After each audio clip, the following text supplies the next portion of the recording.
gadis Wuhan, setelah mengantar kepergian ibunya dengan cara yang sama ia mengantar ayahnya.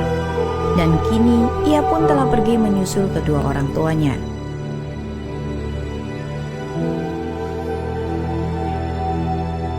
(28 Januari 2020), ibu dari gadis Wuhan meninggal karena terjangkit virus corona Wuhan.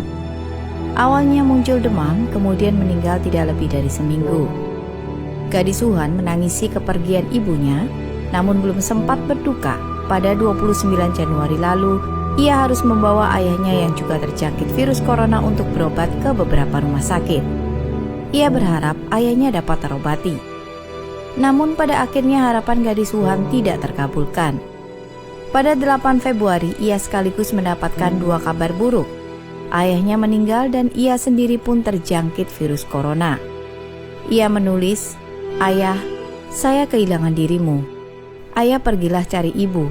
Tunggu saya, kita akan berpulang bersama." 你现在首先保护好自己，首先保护好自己，你知道吗？你现在。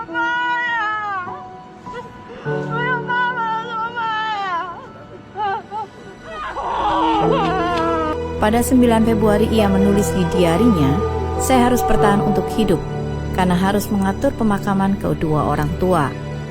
Liu Powen dalam prasasti Menara Cinding meramalkan, orang tua meninggal sulit dimakamkan. Ayah dan ibu meninggal, anak dan cucu yang harus memikul. Wabah dan bencana besar yang digambarkan persis seperti kondisi saat ini. 20 hari setelah kepergian kedua orang tuanya, gadis Wuhan memeluk foto keluarga terakhir mereka, pergi menyusul kedua orang tuanya di surga. Hari itu cuaca Wuhan diguyur hujan. Netizen meninggalkan pesan emosional. Sungguh menyedihkan, air mata tidak tertahankan. Semoga Anda tenang di alam surga yang bebas dari penderitaan.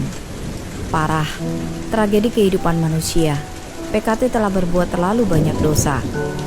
Sebuah keluarga yang semestinya bahagia hancur berantakan.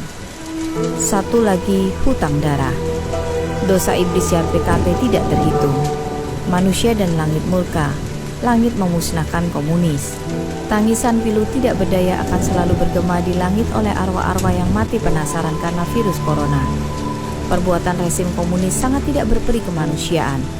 Kutukan iblis terhadap rezim ini akan lenyap bersamaan dengan lenyapnya rezim ini. Epidemi pneumonia Wuhan telah berlangsung selama 2 bulan lebih. Kondisi semakin mengenaskan. Pemblokiran kota, daerah, gedung, rumah, jalan, dan internet, laporan kematian yang ditutupi secara ketat dan menyeluruh oleh PKT, berbagai tragedi keluarga juga sedang terjadi di Wuhan dan berbagai kota di Tiongkok.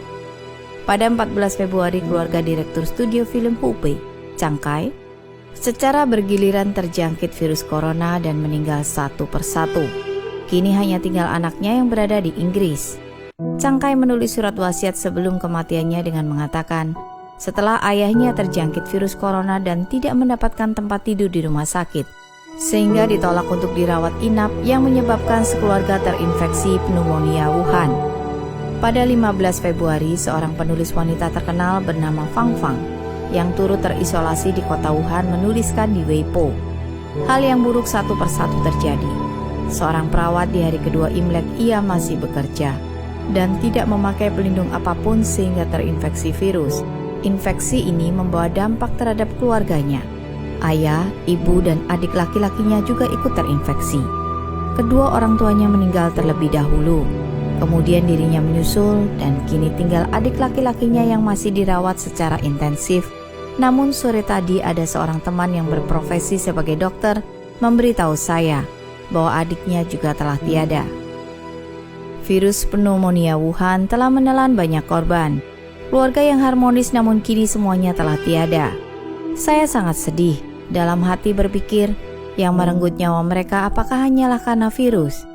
Ia menuliskan, tidak menular, dapat dicegah, slogan PKT.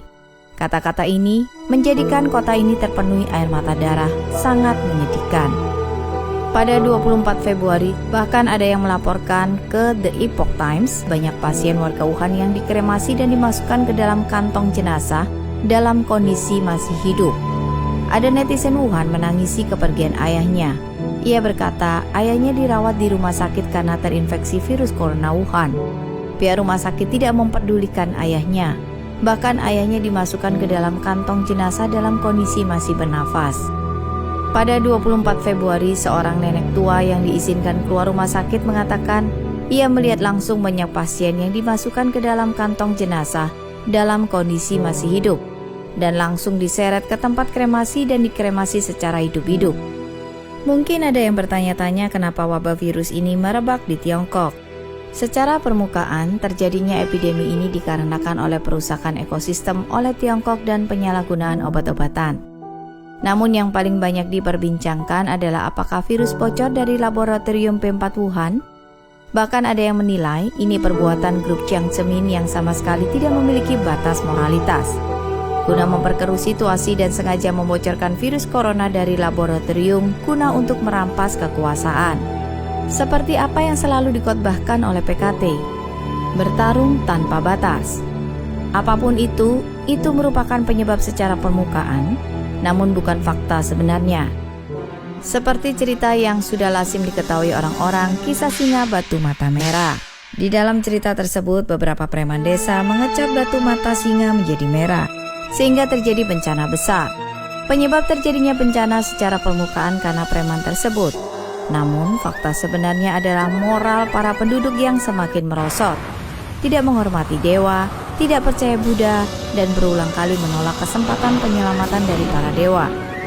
Jika benar penyebab epidemi ini adalah virus bocor dari laboratorium P4, maka para pengikut jahat dari Jiang Zemin hanyalah berperan sebagai preman yang ada dalam kisah singa batu mata merah. Namun akar dari penyebab ini adalah moral masyarakat yang semakin merosot dan tidak luput dari akibat pemusnahan kepercayaan terhadap Tuhan yang dilakukan oleh PKT. Sejak 1999, PKT secara ilegal menindas penganut spiritual Falun Tafa, menyebarkan propaganda kebohongan dan melakukan segala cara untuk menindas Falun Tafa. Terutama tragedi rekayasa bakar diri di lapangan Tiananmen, propaganda ini telah meracuni seluruh warga Tiongkok. Orang-orang Tiongkok sekarang sejak kecil tertanam ajaran ateisme. Mereka bahkan tidak tahu fakta secara langsung. Mereka telah turut melakukan kejahatan dan moralnya semakin merosot. Merusak ajaran Buddha adalah dosa berat. Kelak akan mendapatkan hukuman yang sangat menakutkan. Namun praktisi Falun Tafa beranggapan bahwa masyarakat Tiongkok dan beberapa bawahan PKT melakukan penindasan karena percaya pada propaganda PKT. Karena pengikut Falun Tafa tahu bahwa di dalam hati warga Tiongkok tertanam kebohongan, sehingga memusuhi Falun Tafa, bahkan turut menindas pengikut Falun Tafa dan kelak akan mendapatkan musibah. Pengikut Falun Tafa di bawah tekanan dan mengabaikan keselamatan mereka sendiri. Tidak peduli bagaimana dunia salah paham dan menertawakan mereka, bahkan mengalami berbagai kesulitan, namun mereka masih tetap damai dan rasional menyarankan untuk mundur dari Partai Komunis dan segala afiliasinya. Dengan menghapus pemikiran buruk terhadap Falun Tafa, menjauhi penindasan dan perbuatan dosa. Sama halnya dengan menjauh dari malapetaka besar. Tidak terhitung berapa banyak pengikut Falun Tafa telah ditangkap, dianiaya dan ditindas secara kejam. Di saat segalanya berakhir, orang-orang pasti akan berterima kasih kepada para pengikut Falun Tafa. Terutama dihadapkan dengan epidemi virus corona Wuhan. Para pengikut Falun Tafa meskipun di bawah tekanan PKT, mereka tetap dengan belas kasih mengingatkan orang-orang, tidak peduli Anda pejabat tinggi atau rakyat jelata, dengan tulus melafalkan Chen San Ren Hao, Falun Tafa Hao, yaitu sejati baik sabar adalah baik dan Falun Tafa baik.